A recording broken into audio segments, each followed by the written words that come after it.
Okay, this is the first thing. This is my proofer. So I have no idea how this works. It looks like a big cool box, but you plug it in and it gets warm. So David, that's one for you to figure out how to put it together for me. Thanks. So that's one job.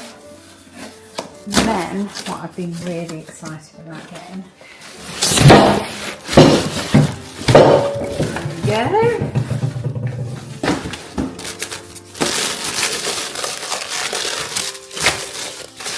My Dutch oven.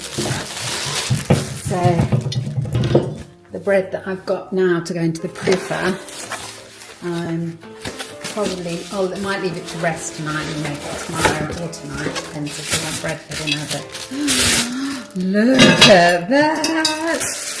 Isn't it beautiful? They're just little I'm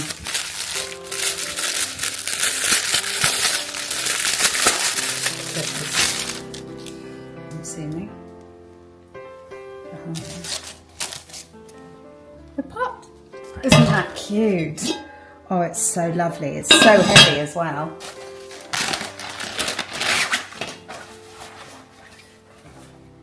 Quite like that.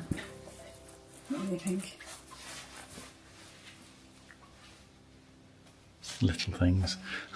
It's my cooking bowl. Happy days. Right, thank you.